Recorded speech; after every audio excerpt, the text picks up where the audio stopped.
हरिओम प्रिय दर्शकों, यदि आपकी कुंभ राशि या कुंभ लग्न है तो इस वीडियो को पूरे ध्यान से देखिएगा, समझिएगा। क्योंकि जैसे कि आपने थंबनेल में पढ़ा, शिवरात्रि के रात में बस ये कर लो जो आप चाहते हो वो होगा। अब आपकी इच्छाएं, आपकी कामनाएं पूरी होने वाली हैं। भगवान शिव की कृपा से आप जो चाहते हैं अब वो होने वाला है। हम ये दिव्य प्रयोग समझेंगे, जानेंगे, परंतु उससे पहले हम एक ग्रह स्थिति की चर्चा करने वाले हैं। ऐसी ग्रह स्थिति जो बड़ी ही दिव्य बन रही है, उससे आपको बहुत सारे लाभ मिलने वाले हैं। आइए जान लेते हैं सबसे पहले ग्रह स्थिति क्या बन रही है।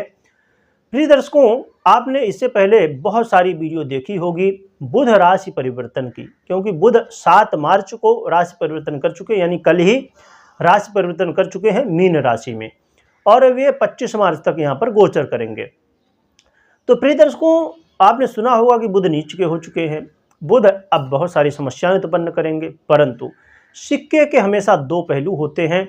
तो हम दूसरे पहलू के बारे में जानेंगे जो आपको लाभ मिलने वाला है, जो अच्छा होने वाला है। क्योंकि प्रिय दर्शकों, आप जानते हैं कि 30 अक्टूबर 2023 को ही राहु ने अपना राशि परिवर्तन किया था और मीन राशि में आ चुके हैं, गोचर कर रहे हैं।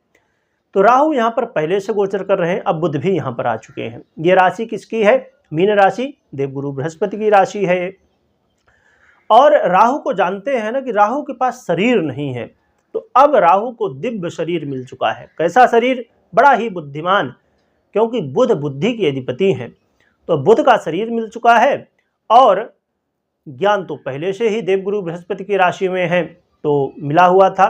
क्योंकि राहु जिस राशि में बैठता है और जिस ग्रह के साथ बैठता है वो ऐसा रिजल्ट देता है। तो इसलिए अब राहु, बुध और गुरु के साथ जो ये रिजल्ट है बहुत अच्छा देने वाला है। तो प्रिय दर्शकों, देखा जाए तो आपके लग्न के अधिपति और अष्टम भाव के अधिपति बुध माने जाते हैं। लग्न के पंचम के अष्टम और पंचम गोचर द्वितीय भाव में। अच्छा प्रिय दर्शकों, देखा जाए तो बुध आपके अष्टम भाव और पंचम भाव के अधिपति होते हैं और आपके इस समय द्वितीय भाव में गोचर कर रहे हैं।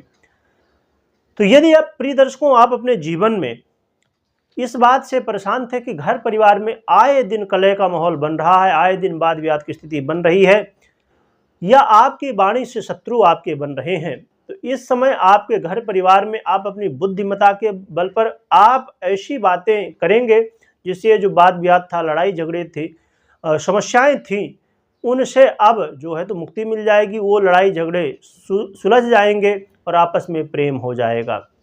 या पैतृक संपत्ति से संबंधित कोई वाद विवाद था, उलझने थी, या कोई पैतृक संपत्ति से संबंधित काम रुका हुआ था, उसे भी आप कर सकते हैं, आपको लाभ मिलने वाला है।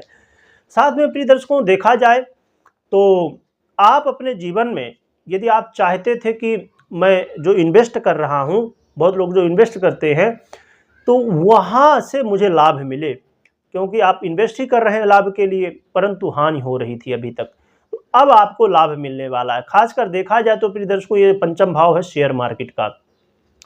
तो शेयर मार्केट या जहाँ से अचानक लाभ होता है, ऐसे जगहों से आपको अब लाभ मिलने वाला है। साथ में प्रिय दर्शकों, देखा जाए तो जो विद्यार्थी हैं, स्टूडेंट हैं, ये स्टूडेंट के लिए बहुत अच्छा समय है, क्योंकि ये पंचम भाव ज्ञान का भी होता है, पढ़ाई का भी होता है। तो जिससे आपको अब पढ़ाई में, क्योंकि इस समय बहुत सारे बच्चों के एग्जाम होते हैं, परीक्षाएं होती हैं, तो इस समय आपको अब बहुत सारे बच्चों के साथ ऐसा होता है कि आप पूरी पढ़ाई करते हैं, पूरे 1 साल तक मेहनत करते हैं, परंतु जब एग्जाम का समय आता है उस समय वो बातें ध्यान में ही नहीं आती, या दूसरा प्रश्न आप पढ़ दूसरा प्रश्न रहे थे और आ गया दूसरा। तो ऐसे में बहुत सारी समस्याएं होती। तो ये समय होगा जिस समय आपको अच्छी स्थिति देखने को मिलेगी अपने एग्जाम में।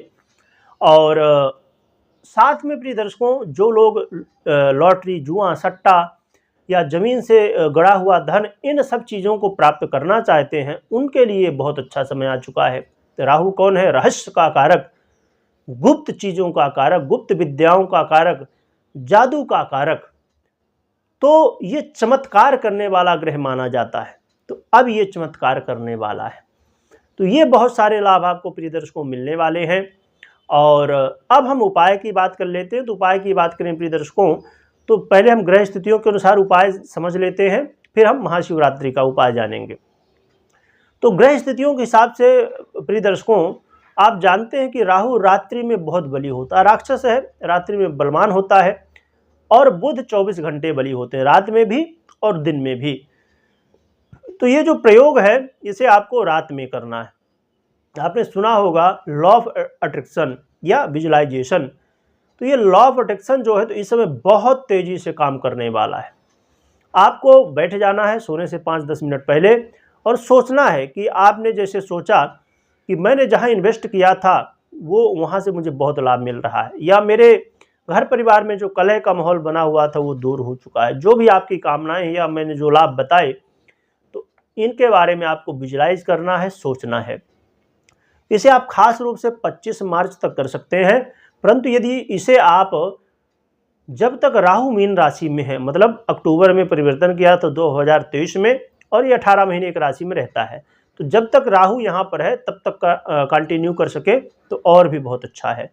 तो आप विजुअलाइज करिए।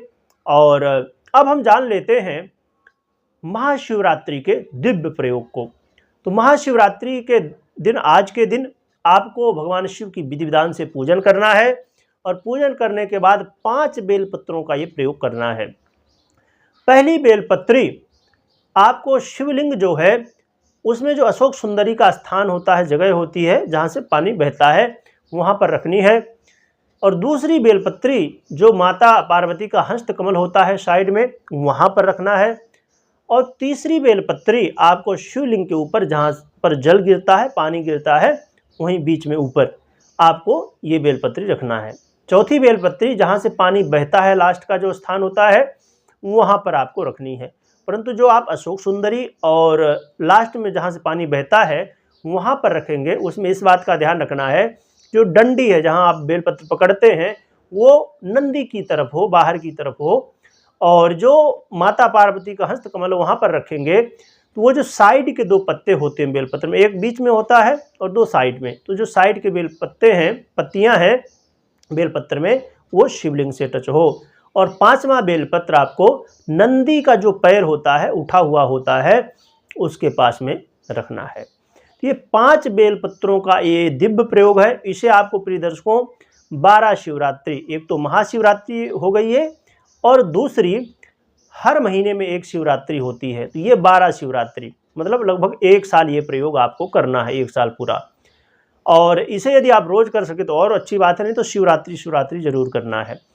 और प्रिय दर्शकों, मासिक शिवरात्रि जो होती है वो कब होती है, इसकी जानकारी के लिए आप हमारा एक दूसरा चैनल है चिंतामणि व्रत त्योहार, उसकी लिंक डिस्क्रिप्शन में दी हुई है, तो वहाँ पर आप जाके सब्सक्राइब कर लीजिएगा, जिससे आने वाले समय में जो शिवरात्रियाँ हर महीने होती हैं उनकी जानकारी आपको प्राप्त हो सके। तो ये प्रयोग करिए। भगवान शिव से जो भी आपकी कामनाएं हैं उसे आपको निवेदित करना है, बोलना है, जिससे भगवान शिव की कृपा से जो भी आप चाहते हैं वो प्राप्त हो सके। और कमेंट में ओम नमः शिवाय लिखिएगा और इस वीडियो को हर व्यक्ति तक पहुंचाइए, फैला दीजिए, व्हाट्सएप, फेसबुक, हर जगह जो भी सोशल मीडिया जहां से भी जुड़े हैं। और महाशिवरात्रि की आपको बहुत बहुत शुभकामनाएं। और आपने भी बहुत लोगों को शुभकामनाएं भेजी होंगी, परंतु इससे अच्छी शुभकामना क्या हो सकती है कि आप किसी का हित कर सकते हैं, भला कर सकते हैं, ये जानकारी पहुंचा के। यदि आपने 1000 लोगों को भी भेजा समझिए, तो उसमें से 100 लोग, 50 लोग जो भी कर लिए, उनका तो हित हो जाएगा, उनका कल्याण हो जाएगा, उनकी इच्छाएं पूरी हो जाएंगी, भगवान शिव की कृपा प्राप्त हो जाएगी। तो जरूर इस वीडियो को हर व्यक्ति तक पहुंचाइएगा, फैला दीजिए। बिल्कुल। वीडियो देखने के लिए बहुत बहुत धन्यवाद।